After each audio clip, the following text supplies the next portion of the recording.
In a lightning-fast 47 seconds, Judge John Roberts unleashed a chilling attempt to intimidate Congresswoman Jasmine Crockett, but what she did next detonated a bombshell that silenced the entire courtroom. Amid a nation burning with fights over justice and racial inequality, Jasmine tore through decades of secrecy with razor-sharp legal brilliance.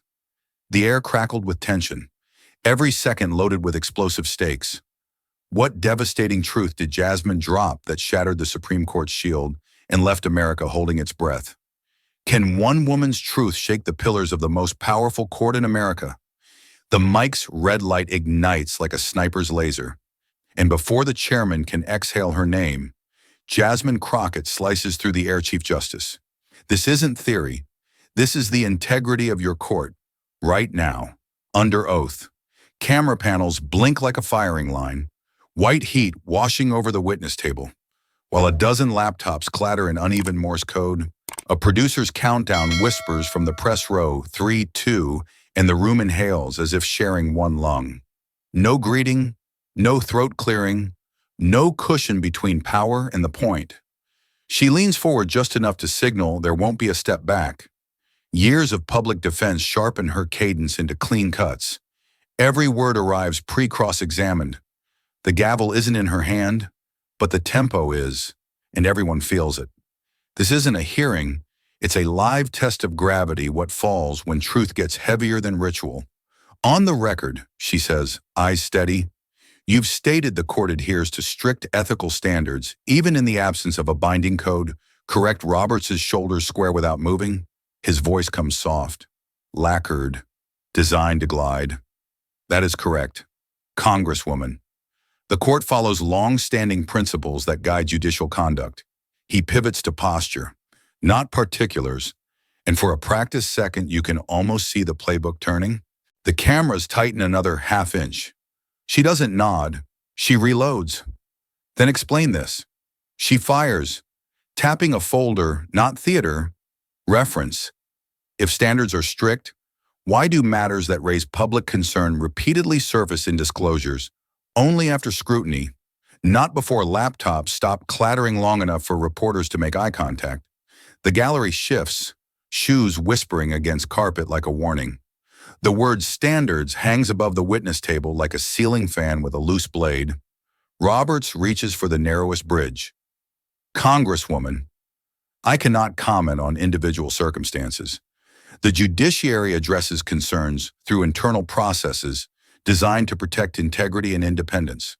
It's an answer built to survive the transcript, a safe room of syllables. A press photographer exhales into his viewfinder, adjusting for the micro-tremor in the Chief Justice's jawline. The shot is tighter now. You could count the seconds in his blink. Crockett's reply is a scalpel. With respect, Chief Justice internal processes are not the standard. Public trust is. The appearance of impropriety matters because the appearance is what the people see. She doesn't raise her voice. She lowers the room. If a teenager in my district is lectured, that appearance can ruin his life. Why would the highest court in the land accept a softer rule for itself? A staffer 2 rows back stops mid-note, pen hovering like a stalled verdict. The tension turns from audible to physical. A boom mic inches closer. A correspondent mouths, "We're live." Roberts steadies behind language independence. Co-equal branches, separation, and each word feels like marble rolled in velvet. But her pace does not forgive drift. Independence without accountability is not balance. It's escape, she says, eyes flat as a level. So let's be clear on accountability. The pause that follows is not empty, it's loaded. 47 seconds can feel like a hallway with the lights off. The red tally lamps hold on the Chief Justice's face. A stopwatch on someone's screen ticks in the corner of your eye. Out beyond the dome, hashtags begin to birth themselves. But inside 2141, you can hear breath divide into careful portions. Crockett does not flinch, does not fill the quiet for him. She lets the question harden in the air until even the stenographer seems to slow her keys. Chief Justice, do you believe the public is blind to this? The silence from her last question hasn't even cooled when Crockett leans back, slides a folder from the stack in front of her, and lets it land on the table with a flat, deliberate slap. The sound is not loud, but in a room wired for tension, it's enough to make 3 reporters glance up at once. "Let's move past hypotheticals. Chief Justice," she says, voice steady but sharpened at the edges. "Because what I have here isn't opinion, it's your court's own filings." Roberts blinks once, measured, but his right hand shifts half an inch toward his water glass. The folder opens with a crisp flick, and she holds up a stapled packet for everyone committee, cameras, and the millions watching at home to see. A financial relationship between a sitting justice and a political donor whose case came before your bench. No public disclosure, no recusal, no explanation. In the press row, heads tilt in unison. One correspondent's pen hovers midair before racing across the page. Camera shutters begin snapping in sync, bursts of white light stroking the witness table like lightning through a locked room. Robert's lips part as if to enter the record, but Crockett cuts in, her tone clinical, almost surgical. "This is from your own administrative office. Chief Justice. Do you dispute its accuracy?" He glances down for half a second, the micro pause amplified by the room's hunger for any slip. "I am not in a position to confirm individual matters before the court," he says, voice calm, but with a grain more gravel than before. "And I must protect the integrity of ongoing judicial processes."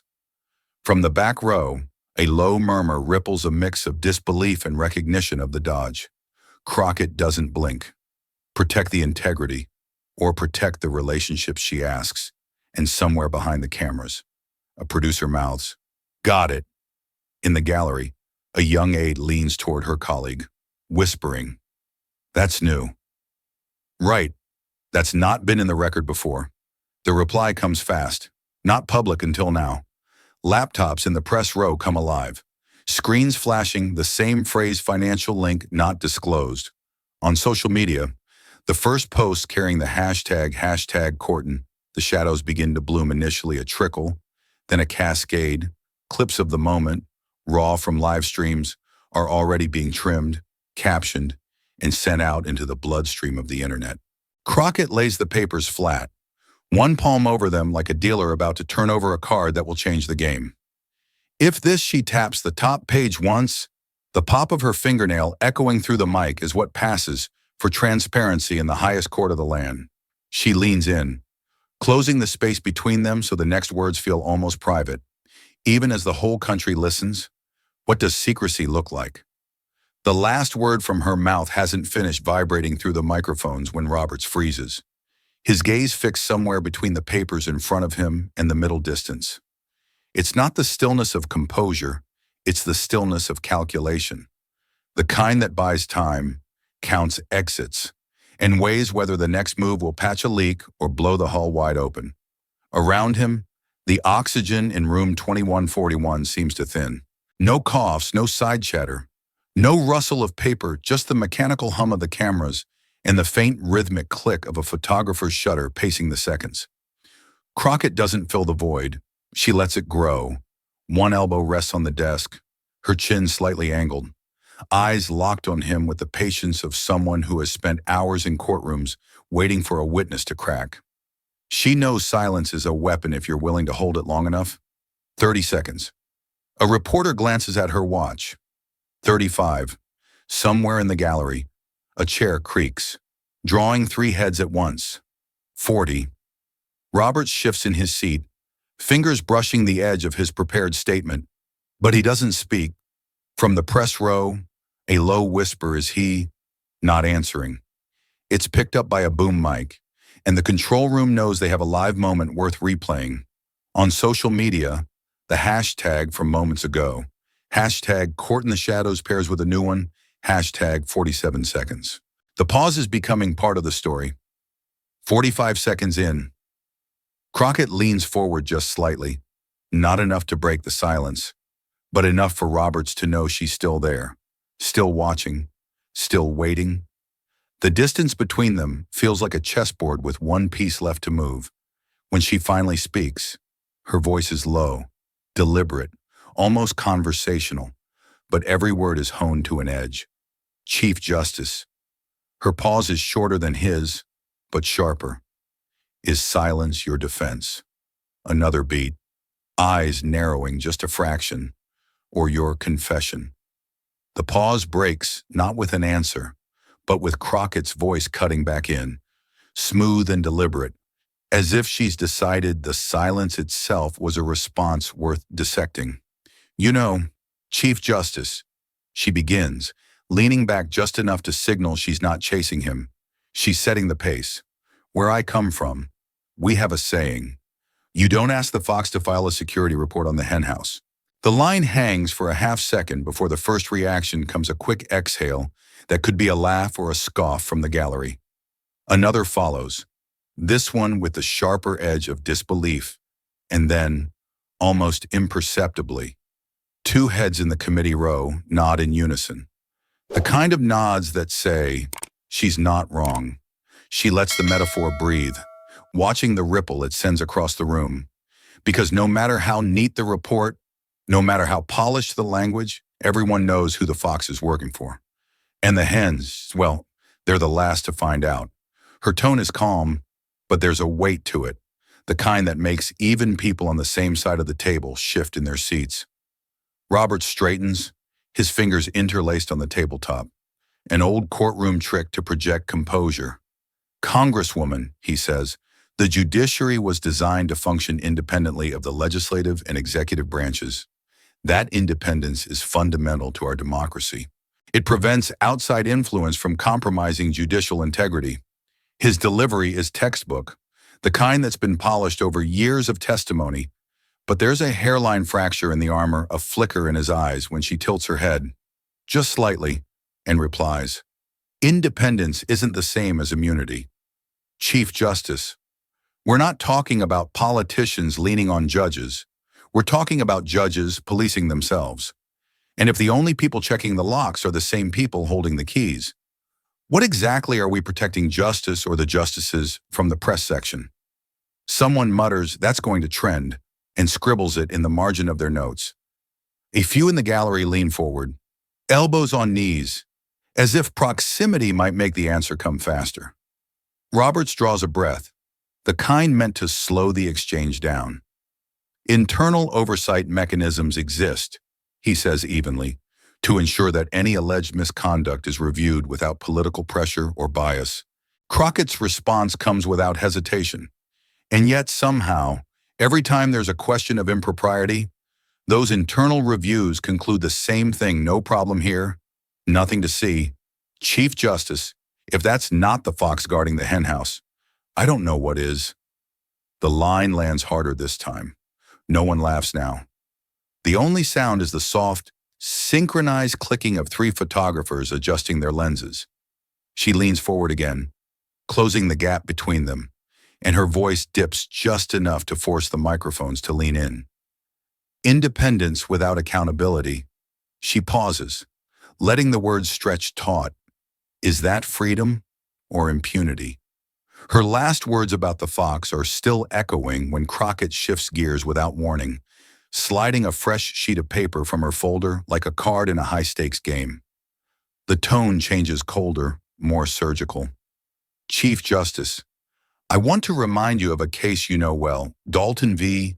Mason County, 5th Circuit, 2009. She doesn't wait for him to nod. The statement is both a citation and a challenge. In Dalton, a judge failed to recuse himself despite having indirect financial ties to one of the law firms before him. The court's opinion was unambiguous. Even the appearance of impropriety was enough to demand recusal.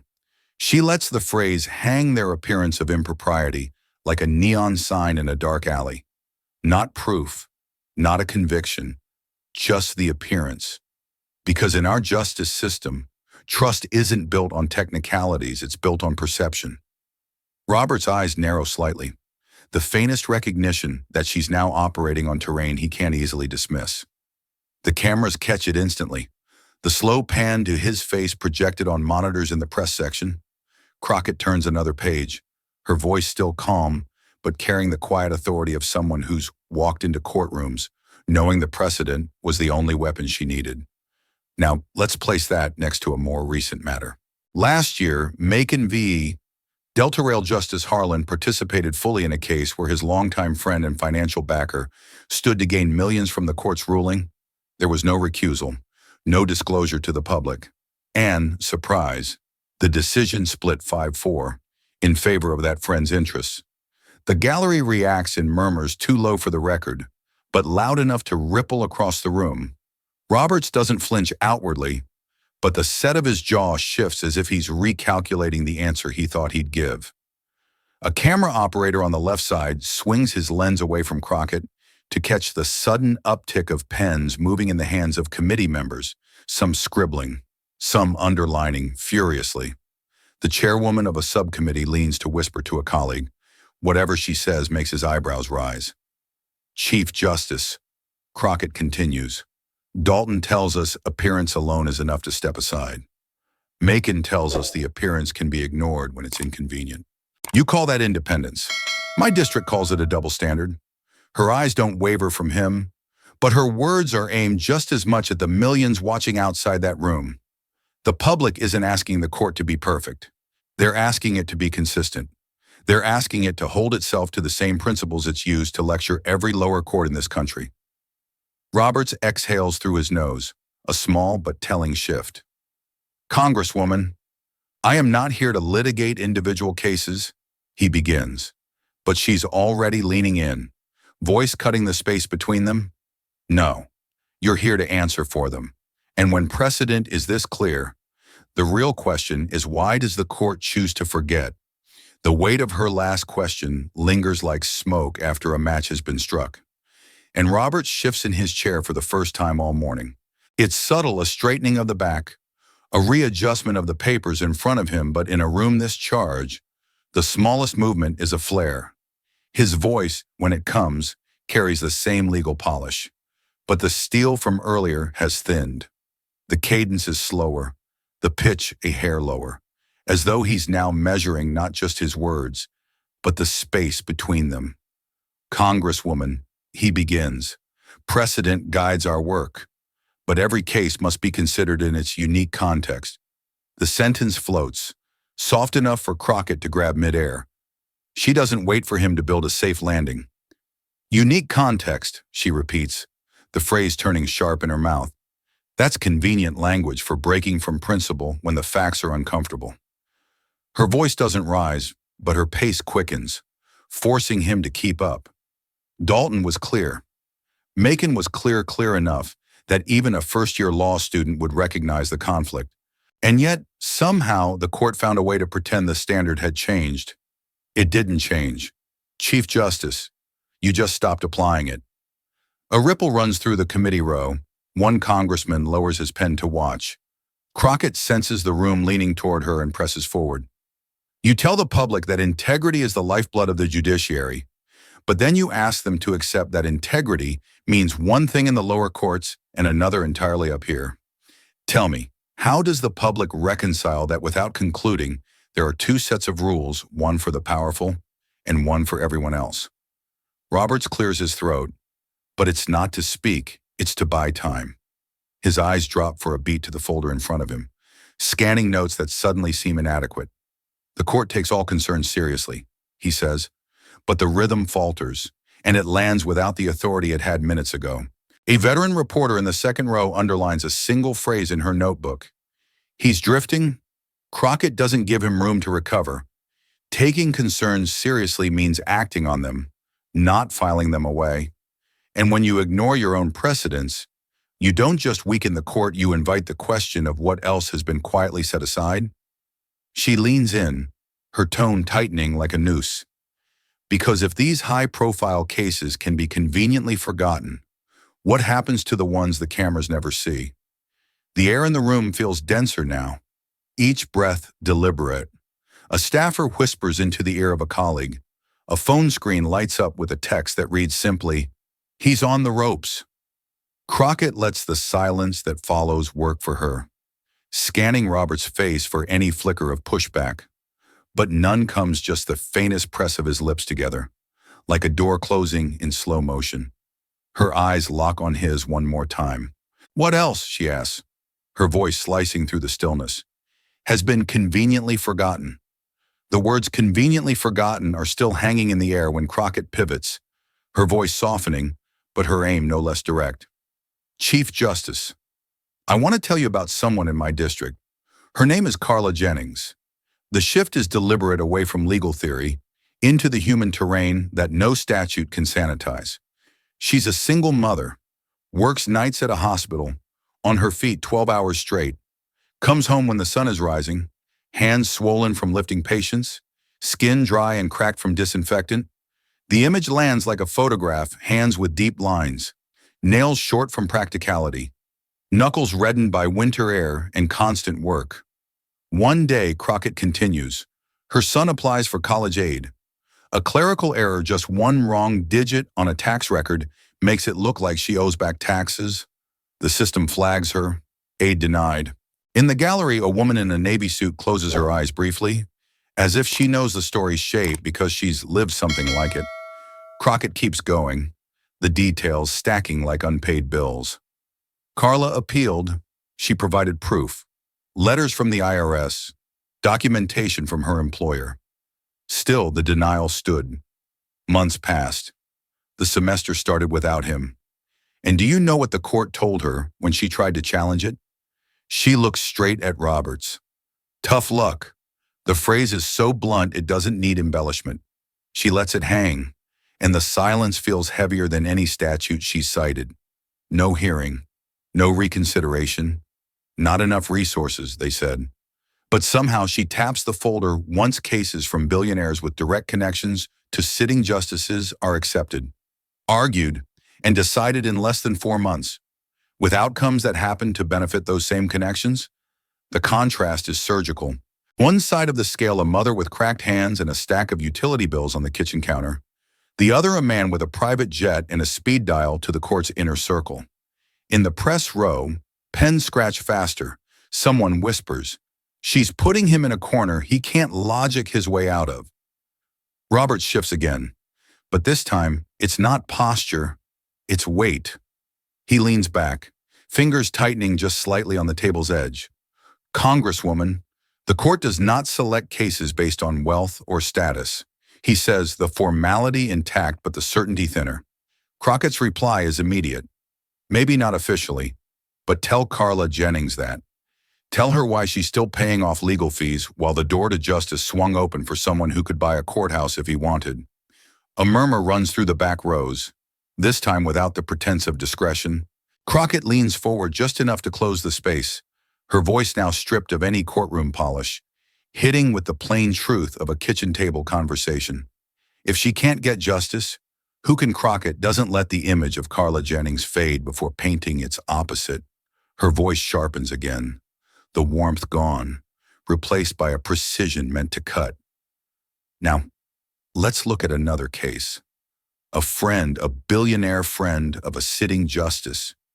His legal team filed a petition, and in a matter of weeks, not months, it was accepted. Arguments heard, decision delivered, and surprise. The ruling landed exactly where his balance sheet needed it to. She doesn't raise her voice, but each word is laced with a kind of restrained fury that carries farther than a shout. No clerical errors blocking the way, no doors slammed because of limited resources, no waiting semesters or missing deadlines, just a clear path to the highest court in the land. She lets that sink in, then sketches the two worlds so vividly it feels like the cameras should split screen them. On one side, you have a legal war room, marble floors, glass walls, a conference table long enough to seat a small army of attorneys, espresso machines humming in the corner, art on the walls worth more than Carla's mortgage. On the other side, she pauses just long enough for the contrast to sting, a living room barely big enough to hold a couch and a second-hand coffee table, where a mother sits with a calculator in one hand and a shut-off notice in the other, wondering how she's going to pay both the electric bill and her son's next semester. In the gallery, a man in a gray suit shakes his head slowly. Beside him, a woman bites her lip. The contrast is not just financial, it's procedural, almost ritualistic. The billionaire's attorneys didn't have to call 10 times to check the status of their filing. They didn't have to wait for someone to finally read their appeal. They had the kind of access where a phone call doesn't just get answered, it gets returned. Roberts interjects, voice still measured. The court's docket is determined by a range of factors. Congresswoman, not personal connections.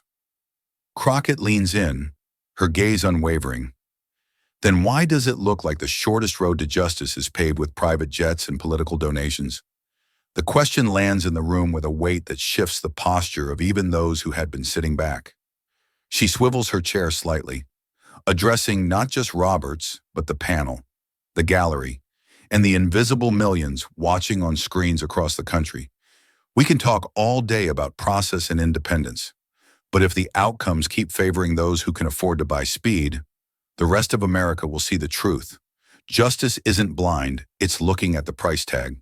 The words hit like a verdict, and in the press row, a reporter mouths to her colleague, "That's the headline." Crockett pauses, long enough for the tension to breathe, then delivers the question that no one can answer without revealing where they stand. When money talks, does justice listen only to it? The contrast between marble boardroom privilege and Carla Jennings' cramped living room still hangs in the air when Crockett leans forward, her tone shifting from sharp to resolute. Chief Justice, it's not just about what's legal, it's about what looks fair. The words land with a deliberate weight, each syllable calibrated to pierce not just Roberts, but the cameras feeding millions of living rooms across America. Because the public doesn't read the fine print of every statute. They see the pattern. They see who gets in and who gets left outside the courthouse doors. Roberts adjusts the papers in front of him, a movement too small to be called defensive, but too deliberate to be nothing. "Congresswoman," he replies, "the court's procedures are designed to ensure fairness across all cases. We follow established rules of review and jurisdiction." She cuts him off, not with volume, but with precision. "Rules," she says slowly, "are not a shield against perception. If the people believe the process is rigged, it doesn't matter how tidy your docket looks. Trust isn't built on citations and footnotes. It's built on what they can see." From the press row, a journalist leans to whisper. She's pinning him in a corner, and the colleague beside her nods without looking away from the exchange. Roberts shifts the conversation toward procedural safeguards, talking about the separation of powers, internal review mechanisms, the need to avoid political influence, but Crockett doesn't let the redirection land. "You keep talking about process," she says, "but process doesn't comfort the family who believes they never had a chance. You can't file away doubt in the public's mind with a docket entry." She gestures lightly toward the gallery, where a handful of faces, some angry, some tired, are fixed on the witness table. "These people aren't here for the Latin phrases in your rulings. They're here to see if you'll answer the same way they've been answered their whole lives, with indifference masked as formality." A few heads in the gallery nod, a murmur rising and dying as quickly as it came. The moment feels both intimate and broadcast at the same time. Roberts clears his throat, keeping his eyes on his notes. "Public confidence is important, Congresswoman, but our duty is to apply the law as written, not as perceived." Crockett leans in just enough to signal she's not buying it. "Perception is not a side issue. Chief Justice, perception is the currency you spend every time you hand down a ruling, and right now, that currency is devaluing in the eyes of the people you serve." She lets the statement hang, her gaze fixed on him, not moving until the silence itself begins to press against the walls of the room. "If the picture is dirty," she finally asks, her voice dropping to a level that forces the microphones to catch every consonant, "can the frame still shine?" The silence from her last question, "If the picture is dirty, can the frame still shine?" hasn't even dissipated when Crockett shifts her weight forward, elbows on the table, voice low but deliberate. "Chief Justice, I want to take you back to 2013, she begins, her tone carrying the kind of precision that makes reporters instinctively lift their heads. "Harvard Law School, a lecture hall packed with students. And you said something that, at the time, felt like a guiding star for the judiciary." Roberts tilts his head slightly, his eyes narrowing in concentration. as if sifting through a mental archive. Crockett doesn't make him search long. You said, and I quote, "Credibility is your currency." The words slice clean through the room. Keyboards start clattering from the press row, the sound oddly rhythmic, like rain on a tin roof. Roberts leans back, expression unreadable. But there's a subtle tension at the corner of his jaw. Crockett lets the pause breathe just long enough to feel intentional, then lowers the blade. Well, Chief Justice, right now, your institution is in overdraft. A low ripple moves through the gallery, not loud enough to be called a gasp, but sharp enough to make the air feel charged. One reporter mouths, "That's the headline," without taking her eyes off her screen. Roberts clears his throat, perhaps to reclaim the moment, perhaps to buy time. "Congresswoman, credibility is indeed essential." That is why, Crockett interrupts, her voice now climbing just enough to dominate the space without tipping into a shout. When the court appears to bend for those with influence, every ordinary citizen sees the balance dropping further into the red. And once that account is empty, no procedure, no statute, no precedent can buy it back. She doesn't look at the cameras. She doesn't have to. The gravity is in her stare, locked on Roberts like she's forcing him to measure every syllable before it leaves his mouth. Credibility isn't some ceremonial phrase you can dust off for academic lectures. She continues. It's the mortgage payment on democracy itself. And when you miss enough payments, the House doesn't just get foreclosed, it collapses. A senator on the far end of the dais scribbles something in the margin of his notepad. The microphones pick up a faint shuffle of papers, the unspoken signal that the exchange has moved past polite sparring and into territory with teeth. Roberts tries again, this time leaning on the safe language of institutional integrity. But Crockett's voice cuts through like glass on stone. If you admit that credibility is your currency, then answer this: how much is left? Because from where I sit, the vault is looking empty. No one moves. Even the photographers freeze, lenses poised but fingers hesitant, as if they might miss the exact moment when the mask slips. She leans back slightly, letting the silence do its work, before delivering the line that will echo beyond the hearing room. When the vault's empty, what's left to spend? The echo of Crockett's question about the empty vault still lingers when she shifts the focus, her voice softening but her words landing just as hard. Let me tell you about someone you've never met. Chief Justice, she begins, leaning into the microphone. His name is Jorge Salgado. Jorge's story doesn't start in a courtroom. It starts on a two-lane highway at 3:45 a.m., the kind of road where the only lights are the twin beams from his aging Freightliner. He's been driving for 14 hours straight, hauling refrigerated produce across state lines. His logbook shows legal hours, but in reality, Jorge stretches the limits to make sure the deliveries are on time, because a delayed load means less pay, and less pay means bills piling up on the kitchen counter of his modest home in El Paso. At home, his wife Maria manages their 3 children. 2 are in school. The youngest still wakes in the middle of the night, calling for his father. Jorge's work keeps food on the table, but it also keeps him away from it more than he'd like. And yet, through exhaustion and distance, he's kept one hope alive: securing humanitarian status for his family, a petition he's pursued for years after fleeing cartel violence in Mexico. He has the evidence: police reports, threat letters, even a sworn statement from a cousin who lost his life to the same men Jorge escaped. But earlier this year, after months of waiting, a letter arrived. Thick government stock paper, the words "cold and bureaucratic petition denied." No explanation beyond a reference to insufficient cause. Crockett doesn't gloss over the details. She lets the hearing room see the picture. Jorge sitting at a Formica kitchen table, the denial letter spread open like a wound.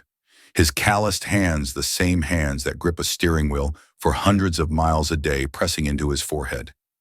Maria, silent, eyes red, trying not to let the children see her cry. And here's where the system shows its cracks. Crockett says, her tone sharpening. A billionaire with a corporate jet can get a stay from the court in 48 hours. But Jorge, he can't even get a hearing. His case doesn't make it past the front door. Roberts adjusts in his seat, but Crockett presses on. This isn't just about immigration. It's about the weight of who you are and how that weight tilts the scales. We like to think justice is blind, but Jorge's story tells us she's peeking through the blindfold, checking bank accounts before she listens. The room is silent again, not the respectful silence of procedure, but the heavy kind, the kind that forces people to sit with the discomfort of knowing the truth and realizing they have no quick way to fix it. Crockett closes her folder slowly, the motion deliberate. If the highest court won't hear him, she asks, her voice low enough to pull every ear in closer, who will? The image of Jorge Salgado's kitchen table still hangs heavy in the air when Crockett leans back, letting the weight of her words settle. It's not just silence now, it's the kind that bends the atmosphere, making every shift in a chair, every creak of the floorboards sound louder than it should. Somewhere along the dais, a senator's pen slips from his fingers and lands flat on the polished wood with a soft thud. No one moves to pick it up. All eyes flick between Crockett and Roberts. The Chief Justice has not interrupted once, but the slight downward tilt of his head, the way his gaze fixes on the edge of the table instead of meeting hers, tells its own story. His hands are folded, almost too neatly, as if the tightness in his knuckles might be the only thing holding his composure together. Crockett doesn't rush to fill the space. She lets it breathe, or rather, lets it constrict because sometimes silence is sharper than any cross-examination. This, she says finally, her voice low but cutting through the stillness, is what happens when the people in this room forget who they serve.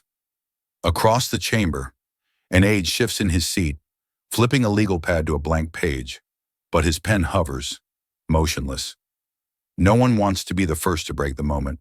Even the reporters in the press gallery, who are usually tapping away without pause, have slowed their keystrokes, heads tilted forward, eyes locked on the exchange. Roberts clears his throat, barely audible, but doesn't speak. His restraint is telling.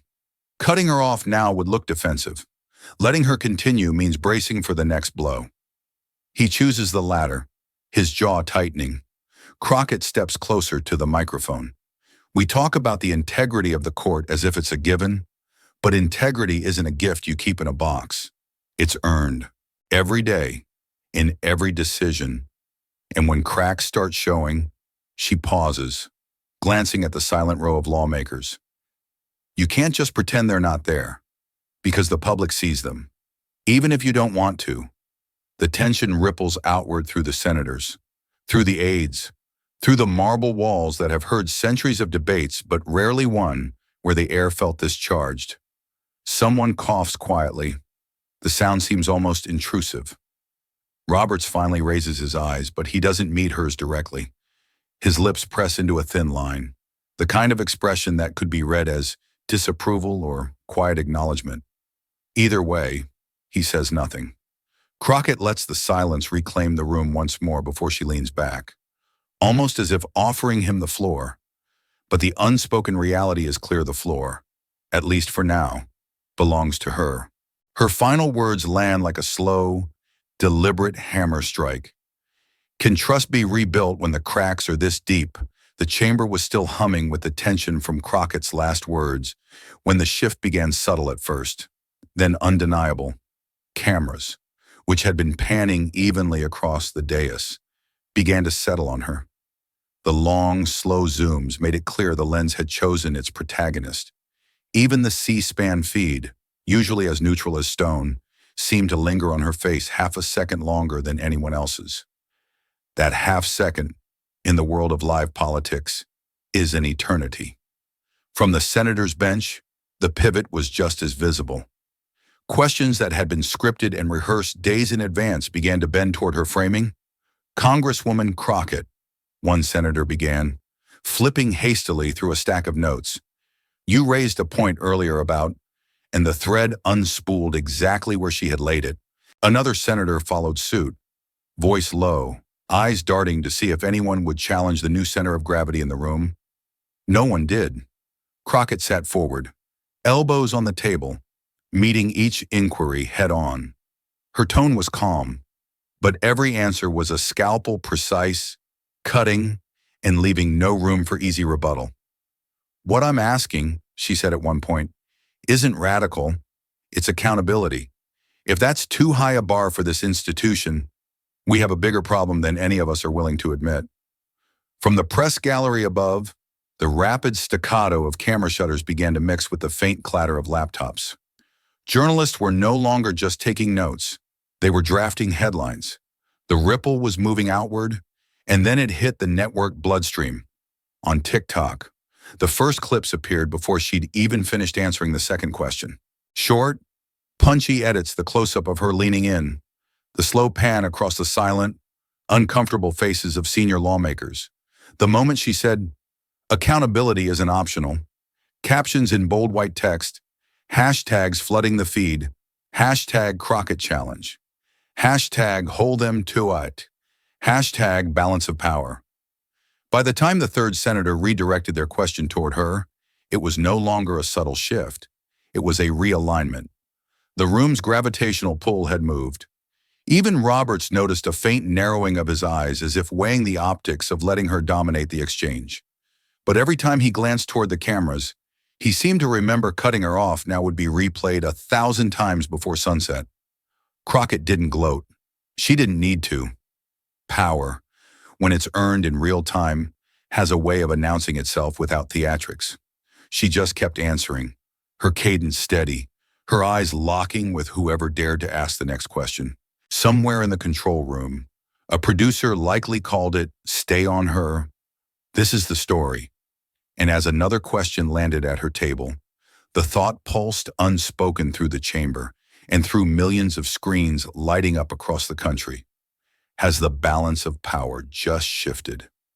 The momentum from Crockett's commanding presence in the chamber had barely settled when she reached under her stack of neatly tabbed folders and slid out something new.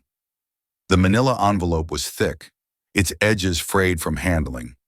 No one had seen it before. She didn't announce it. She simply placed it in front of her, tapped it twice with her index finger, and began to speak. "These," she said, her voice low but carrying through the microphones, "are supplemental documents. They were not provided to this committee in the initial disclosures." Her eyes didn't leave Roberts as she spoke. "I came into possession of them through a lawful request filed months ago, one that went unanswered until last week." The envelope opened with a soft rip. She drew out a stack of papers bound with a red legal clip, the top page marked with a stamp "Internal Memorandum." "Not for distribution." The phrase alone made a few heads turn in the gallery. Cameras zoomed in, catching every subtle detail: the faded ink, the faint crease along the margin, the timestamp that placed the file months before the issue had been made public. Roberts leaned forward slightly, his hands folded tighter, his expression unreadable. "Congresswoman," he said evenly, "the committee will need to verify the authenticity." "They're authentic," Crockett cut in, without raising her voice. "And I can tell you right now, the only reason they weren't already part of the record is because someone, somewhere, decided that the record didn't need to see them." A murmur rippled across the rows of spectators. One senator shifted in his chair, craning his neck to get a glimpse. Another scribbled something fast in the margin of her notes. The room was thick with a kind of silence that isn't empty, but heavy, the kind that waits for something to drop. Crockett turned a page deliberately, letting the microphones pick up the crisp shuffle of paper. "This," she said, tapping one section, "is a direct acknowledgement from a senior advisor that decisions were made based on private communications, not public record, not court filings." She paused just long enough to let the words hang, then added, "And that advisor is still in their position today." The air in the chamber seemed to constrict. Roberts's response was measured, almost clipped. "Congresswoman, as I've said before, I cannot comment on internal personnel matters." His inhale was sharp enough to register on the mic, a small, human sound that betrayed the weight of the moment. Crockett closed the file, slid it slightly forward, and left it there, an unspoken dare for anyone at the table to pick it up. "Then perhaps," she said quietly, It's time the public did. From the gallery, a journalist whispered into a recorder, "This changes everything," before ducking out to make a call. The rest of the room stayed frozen, as if moving too quickly might break whatever spell had been cast. And for everyone watching in that chamber and on screens across the nation, one question swelled to the surface. What's in these pages that can't be spoken aloud? The file hadn't been on the table for more than an hour before it was everywhere. Clips of Crockett's steady hand sliding the red clip stack toward Roberts were stitched, subtitled, and looped across every major platform. On Twitter, or what was once Twitter, a single phrase began to surge like a rising tide. Hashtag overdrafted court. By noon, the hashtag wasn't just trending, it had swallowed the feed. A heat map of posts lit up like a wildfire spreading across the United States hot zones pulsing in New York, Chicago, Atlanta, Dallas, Los Angeles, and smaller, unexpected pockets in towns barely on the national radar. Every point was another conversation, another argument, another demand for answers. Cable networks cut into regular programming to play the clip on repeat. One anchor in New York leaned forward in disbelief. "We're talking about a member of Congress telling the Chief Justice of the United States that his institution is in overdraft and showing him the receipt." Her co-anchor shook his head, glancing at the monitor. It's not just the words, it's the look on his face. He heard it. In living rooms, offices, and cafes, people turned screens toward one another. Did you see this in Detroit? A union hall stopped mid-meeting to watch the video on a projector. In Phoenix, a college class abandoned its lecture for a live stream of the hearing. And in Miami, an elderly woman at a bus stop showed the clip to a stranger on her phone, her voice trembling. They finally said it to his face. Online, the hashtag fractured into dozens of sub-conversations. Hashtag show us. The pages. Hashtag court in the red. Hashtag credibility crisis. One thread pulled in constitutional scholars debating the historical implications. Another became a hub for whistleblowers hinting at similar hidden files in other agencies. The tone ranged from righteous anger to cautious hope, but there was a darker undercurrent. Direct messages began circulating among journalists, claiming that certain posts using hashtag overdrafted court were being throttled.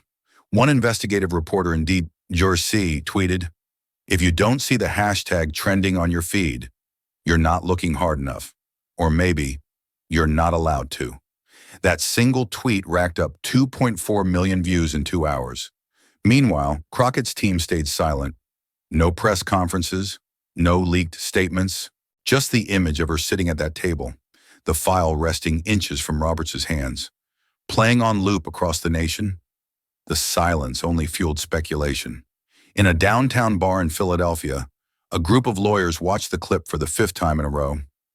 One of them set down his drink and said quietly, "She's not just talking to him, she's talking to all of us." And somewhere between the outrage, the think pieces, and the grainy gifts of Robert's measured inhale, the real question began to crystallize, a question that wasn't just about one man, or one court, or one moment, but about the fragile thread between the people and the institution meant to serve them. Will public outrage push open the court's doors? The roar of hashtag overdrafted court hadn't faded when Jasmine Crockett stepped in front of the cameras again, but this time, she wasn't speaking to the marble columns behind her. She was speaking directly to the people watching at home, to living rooms and kitchen counters across America. Her tone was measured, but the words landed like a steel gavel. "Justice," she began, looking straight down the lens, "isn't just the words in the law. It's about who holds the scale and how they choose to tip it." The camera didn't cut away. You could hear the faint rustle of papers, the low hum of a network feed in the background.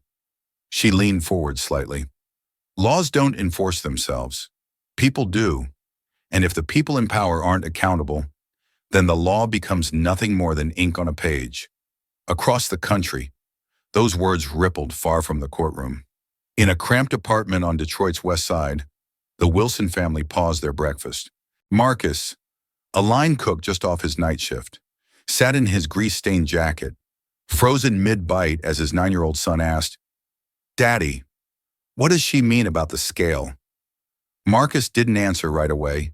He just stared at the TV, jaw tight, as if the question wasn't for him alone.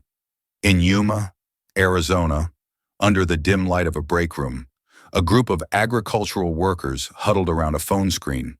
Calloused hands still dusted with soil gripped paper cups of coffee as they watched Crockett's words, subtitles flashing in Spanish. One woman muttered, "It's always been tipped. We just never see who's holding it." Heads nodded. Back on live TV, Crockett's voice took on a sharper edge. When the balance is skewed, entire communities feel the weight. It's not abstract, it's your mortgage, your hospital bill, your right to vote, your child's future. The network's chyron read, "Crockett Justice is who holds the scale." Phones lit up instantly. Clips of her remarks were chopped into bite-sized videos and flooded social media before she'd even stepped away from the microphone. A retired teacher in Des Moines posted, "She's not talking politics. She's talking about survival." Within hours, that post had thousands of shares. Then came the pushback. A prominent commentator on cable news dismissed her remarks as theatrical populism. But even as he spoke, live call-in lines lit up with voices from across the country: veterans, nurses, small business owners challenging his view. One caller from Pennsylvania said, "If telling the truth is theater, then maybe we need more of it." By the time the segment ended, her words had already moved beyond Washington. They were being discussed at PTA meetings, whispered in union halls, and debated in diners over plates of eggs and toast. The question wasn't whether people had heard her, it was whether they would believe her. And in that lingering silence after the cameras cut, one question hung in the air, like a verdict still undecided. Do you still believe the scales are balanced? Her words about the scales of justice still echoed when her mind pulled her somewhere else entirely, back to a sweltering summer in Texas. Years before the bright lights of Capitol Hill, the smell of stale coffee, floor polish, and tension hit her first. She was in a county courtroom, defending a young black man accused of armed robbery. The courtroom was small, the kind where the ceiling fans turned lazily and the wooden benches creaked under the weight of decades of grudges. The sheriff's deputy at the door had his hand resting on his holster like it was muscle memory. In the jury box, 12 faces stared at her client with a look she knew too well they'd made up their minds before hearing a single word of evidence. Her client, Malik Johnson, sat at the defense table in an ill-fitting suit borrowed from his uncle. He was barely 20, his wrists still marked from the cuffs. His eyes darted between her and the door, as if hoping his mother would walk in any second. Jasmine leaned toward him and whispered, "We fight until the last word. Don't let them see fear." Then came the moment she would never forget. The prosecution's star witness, a white store clerk, took the stand. His voice trembled just enough to seem authentic as he pointed across the room. "That's him." I'll never forget his face. Jasmine's pulse quickened, not because of the words, but because she had already seen the store's security footage. The man in the video was taller, heavier, and had a tattoo Malik didn't. But the judge, an old man with a reputation for keeping order, didn't allow the video to be shown to the jury. "Your Honor," she objected sharply, "this evidence is central to proving my client's innocence." The judge adjusted his glasses, barely glancing up. "Counselor, the jury will decide based on the testimony." Motion denied. Her stomach dropped, but she didn't flinch. She turned to the jury and locked eyes with each of them. "You're being asked to decide a man's future without all the facts. That is not justice. That is a performance." She could feel the tension thicken. A few jurors shifted uncomfortably. Others crossed their arms tighter. Through it all, Malik sat frozen, hands clenched into fists under the table. Outside, in the hallway, she could see 2 police officers leaning against the wall, their casual smirks betraying a quiet confidence in the verdict they expected. By the time the gavel came down, Jasmine knew what was coming. Guilty. The word cut through the air like a blade. Malik's mother sobbed in the back row, her voice shaking as she said, "You never saw him. Not once. Not really." That day burned into Jasmine's memory like a brand. It wasn't just about one case. It was about a system that could look at a young black man and see a verdict before hearing a single word. And as she came back to the present, standing in the glow of TV cameras, one haunting question lingered. How many verdicts were decided before the trial began? The memory of that Texas courtroom didn't fade as Jasmine faced the present. It sharpened her focus. Back then, she had fought a losing battle against a system that refused to show the full picture. Now, she stood on a stage with cameras rolling, and she knew this was her chance to drag that picture into the light, not just for one man, but for an entire nation. She leaned toward the microphone, her tone steady but charged. "Independence," she began, "means nothing without accountability. If the ones holding the gavel can't be questioned, then they're not delivering justice, they're delivering orders." The room shifted. Some lawmakers lowered their eyes to their notes. Others stared directly at her, as if daring her to keep going. She did. Judges don't get to crown themselves kings. Justices don't get to close their doors and decide the fate of millions without anyone knowing who whispered in their ear the night before. Her words cracked like a whip in the hushed chamber. Across the table went a senior member of the committee interjected. "Congresswoman, are you suggesting the court has been compromised?" She met his gaze without blinking. "I'm saying no branch of government should fear questions. Unless they have answers, they're afraid to give." In the gallery, reporters scribbled furiously. One lifted his phone to capture video, knowing it would be clipped, shared, and dissected by morning. Then she reached for a single sheet of paper, not one of the documents she had revealed earlier, but a printed statement from an internal judiciary oversight report. Most of the text was redacted in thick black lines, leaving only a handful of visible sentences. She read one aloud. "No external review shall be conducted unless requested by the Chief Justice." She let the words hang in the air. A few audible scoffs broke the silence. "Do you see the problem?" she asked, turning toward the audience in the gallery as if inviting them into the conversation. They watch themselves. They decide when they've crossed the line and when they haven't. That's not oversight. That's a fox guarding the henhouse. A ripple of murmurs swept through the chamber. On the far end, Roberts shifted slightly in his seat, his hands folding tighter. The cameras caught it, and somewhere online, someone would freeze that frame and caption it, "He heard her." Jasmine stepped back slightly from the mic, scanning the room. Her voice lowered, but the tension only thickened. The question isn't whether they deserve independence. The question is whether independence can survive without someone keeping watch. It was the kind of line that would replay on news loops, clipped for podcasts, dissected in op-eds. Not because it was catchy, but because it struck at the core of an uncomfortable truth. Unchecked power doesn't just drift away from the people, it locks the doors behind it. Her eyes swept the chamber one last time before delivering the line that made every pen pause mid-sentence. If no one's watching, what stops them from closing the doors? The chamber still carried the echo of her last words. The line about closed doors had landed hard, so hard that even the usual rustle of papers and quiet shuffling of aides seemed to stall. Roberts, who had been impassive for most of the exchange, leaned slightly toward his microphone. But this time, his voice wasn't for the record. It was quiet, almost intimate, meant for her alone. "Your district," he said, his eyes never leaving hers, "is fortunate." The words hung in the air, heavy with layers no transcript could capture. It wasn't praise, not exactly. It wasn't a concession either. It felt like something older, an acknowledgement between adversaries who both understood that what had unfolded today was bigger than either of them. Jasmine didn't flinch. She let the weight of his gaze rest on her for a beat before answering, her voice calm but cutting through the stillness. "I know." For a second, the noise of the room blurred the muted hum of cameras, the faint tapping of reporters' keys, the shifting bodies in the gallery.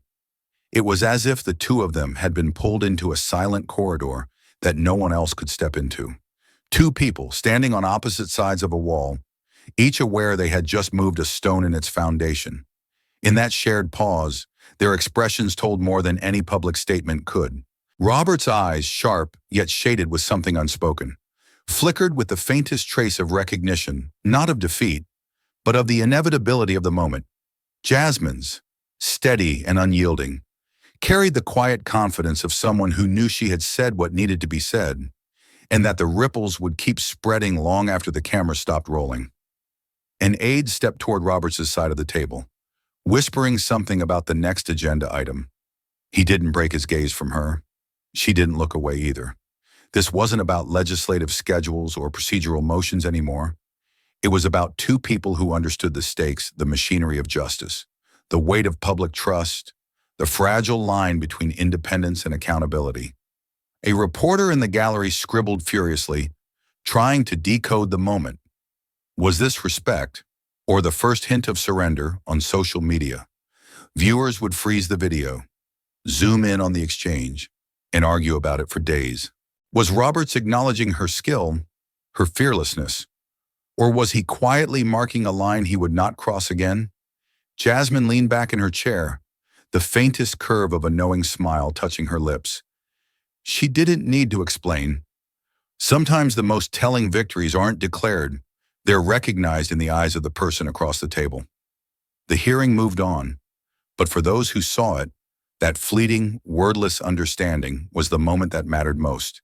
Is this respect or surrender? The hearing had adjourned, but the weight of what had just happened lingered in the air, like the scent of rain on hot pavement. Jasmine stepped into the hallway, the echo of her exchange with Robert still thrumming in her chest. The marble corridor outside the chamber was quieter than usual, no shouting press scrum, just the occasional shuffle of staffers and the distant hum of a copy machine.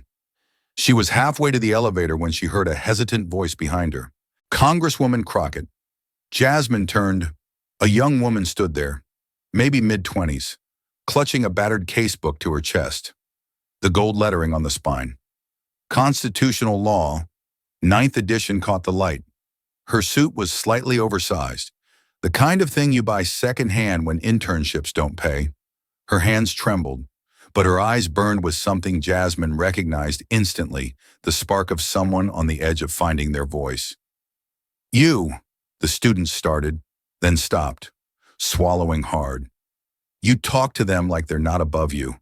Jasmine didn't hesitate. They're not. It was so simple, so matter-of-fact, that the student blinked, almost as if she'd expected a more complicated answer. Her lips parted, but no words came at first. Instead, her eyes welled up, and she fumbled for her phone, quickly tapping something into her notes app, like she was afraid the words might slip away if she didn't capture them immediately. Jasmine tilted her head. Writing that down, the student gave a sheepish smile. I don't ever want to forget it. For a moment, the hallway seemed to close in around them, the noise of the building fading until it was just two women, one who had fought her way into the room where decisions were made, and one who was still fighting to get a seat at the table. The girl's knuckles were white around her phone, and Jasmine could see the reflection of herself in that fierce, nervous determination. Let me tell you something, Jasmine said, leaning slightly closer, her voice low but firm. If you walk into any room thinking someone's above you, you've already given them the power to keep you silent, and silence. She shook her head. That's how bad things stay bad. The student nodded, swallowing hard, as if committing the moment to memory. People passed them in the corridor, a senator's aide, a pair of reporters, a janitor pushing a cart, but none of them interrupted. It was as if the conversation had drawn a thin, invisible circle around them, a space where truth was the only authority. By the time the elevator doors opened, the student still hadn't moved. Jasmine glanced back, offering a quick, knowing nod before stepping inside. In that nod was the same unspoken challenge she'd carried into every battle, the expectation that the next generation wouldn't just remember her words, they'd use them. What if everyone spoke like that? The echo of her words was still fresh when Jasmine returned to the chamber. The air inside felt heavier, like it had been rearranged by what had just been spoken. Conversations that had been buzzing moments earlier had now thinned to nothing. Papers lay untouched. Pens hovered above notepads, suspended mid-thought. No one wanted to be the one to speak next. From the bench to the back row, eyes shifted but mouths stayed closed. Some glanced down, pretending to reread documents they already knew by heart. Others stared ahead, their expressions fixed in a strange mix of discomfort and reluctant respect. It wasn't just that Jasmine had said something powerful, it was that she had said the thing everyone knew, but few had dared to admit aloud. A low cough from the far end of the room broke the stillness for a split second, but the silence quickly reclaimed its territory. Even the usual rustle of staffers shuffling papers was absent. The stenographer sat frozen, her fingers hovering above the keys, waiting for the next sound that mattered. Jasmine stood her ground, her gaze sweeping the room without flinching. She wasn't gloating. There was no smirk, no raised chin, just a steady, unshaken presence, as if she had handed the truth over like a live wire and was now watching to see who dared to pick it up. Near the center table, one congressman cleared his throat, leaned toward his mic, and then sat back again. Across the aisle, a senior staffer bent down to whisper to her boss, but the man waved her off, eyes fixed on Jasmine like he was measuring the cost of opening his mouth. In moments like this, silence isn't just the absence of sound, it's a verdict. It's the collective admission that nothing anyone says will match the weight of what has already been said. Someone in the press row shifted, the creak of a chair startlingly loud in the hush. Cameras stayed trained on her, lenses drinking in every flicker of expression, every small movement. It was the kind of silence that could stretch into history, the kind replayed in slow motion, analyzed frame by frame in years to come. Jasmine finally moved, not toward the exit, but toward her seat. The wooden floor beneath her heels clicked in rhythm. Each step a reminder that she wasn't retreating. She sat down calmly, opened her folder, and began jotting notes as though the room wasn't holding its breath. The clock on the wall ticked. The gavel sat untouched. The air remained thick, every second daring someone to speak and break the spell, but no one did. In the end, the silence wasn't hers to end. It belonged to the truth she had just laid bare, and to the people in that room who now had to live with it. What's left to say after truth has been spoken? The silence from that hearing didn't stay in the room. It traveled first through the murmurs of staffers leaving the building, then into the clipped voices of news anchors racing to rewrite their evening scripts. By the time the sun set, it was no longer just a moment in Congress. It was a moment America couldn't stop replaying. Within hours, the clip was everywhere. On cable news, it played between heated political panels. On local stations, it ran under banners reading historic exchange in Washington. Social media feeds pulsed with it raw footage, slowed down versions, even videos captioned in bright block letters for people watching with the sound off in noisy diners. In a high school civics class in Ohio, a teacher paused the lesson plan. "Watch this," she said, pressing play on a grainy YouTube upload. The students leaned in, half expecting a typical political speech. Instead, they saw Jasmine Crockett stare down a figure no one ever thought would be questioned so directly. A girl in the back whispered. She didn't even blink. In a coffee shop in Atlanta, two men in work boots watched the clip on a cracked phone screen. One nodded approvingly. About damn time someone said it. The other sipped his coffee, brow furrowed, or maybe she went too far. At a lunch counter in rural Montana, a retired judge shook his head. "You just don't talk to them like that," he muttered. But the woman next to him shot back. "Why not talk radio stations from coast to coast lit up with callers? Some called her reckless, others called her fearless. In living rooms and break rooms, in subways and supermarket aisles, the conversation kept coming back to the same moment, the same question that had punctured the illusion of untouchable power. It wasn't just about one woman or one hearing anymore. It was about what it meant when the people who were supposed to be the highest in the land were asked to answer like anyone else. Why is one question echoing in every state for decades? The Supreme Court had been wrapped in an aura, a careful blend of reverence and distance. Even its fiercest critics often treated it like a cathedral. You could debate it, but you didn't storm its altar. But this time, something cracked. Editorials poured in, not just from political blogs and partisan think tanks, but from mainstream outlets that had always handled the court with silk gloves. Perhaps one column in the Boston Globe suggested, "We have mistaken deference for duty." In a podcast recorded in a crowded New York newsroom, a constitutional scholar admitted, "I used to tell my students the court was above politics. After this week, I'm not sure I believe that myself."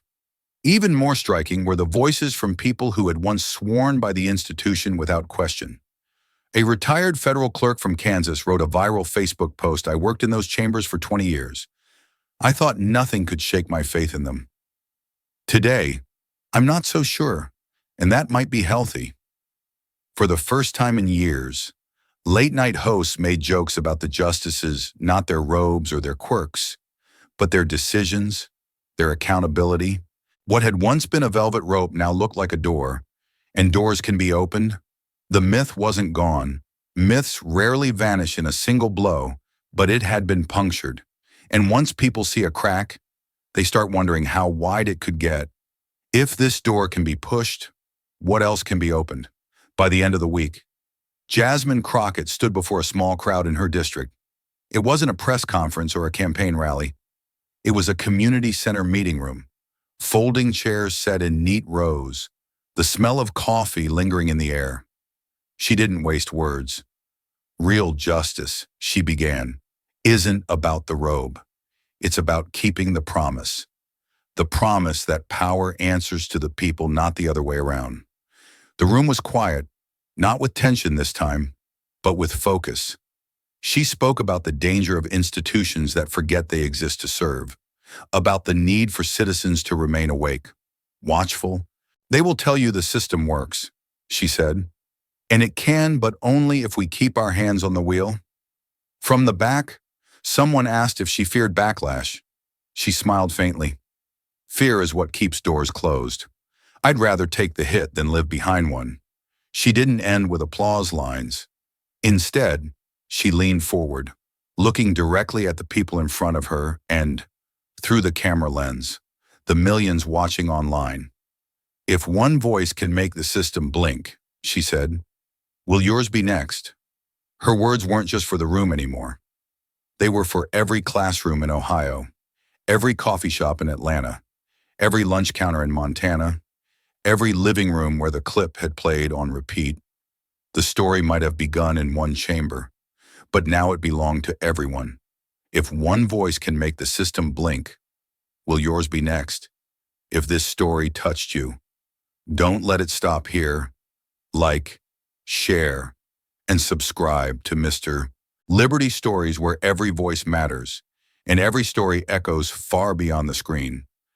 This story is a fictionalized and dramatized narrative created for educational, inspirational, and storytelling purposes. While it may be inspired by real public events, people, or societal issues, it includes imagined dialogue, reconstructed scenes, and character interpretations meant to highlight broader themes of justice, dignity, and resilience. Any resemblance to actual events or individuals beyond public knowledge is purely coincidental. We do not intend to defame, mislead, or harm, but to invite reflection and meaningful conversation. Thank you for watching Mr. Liberty Stories.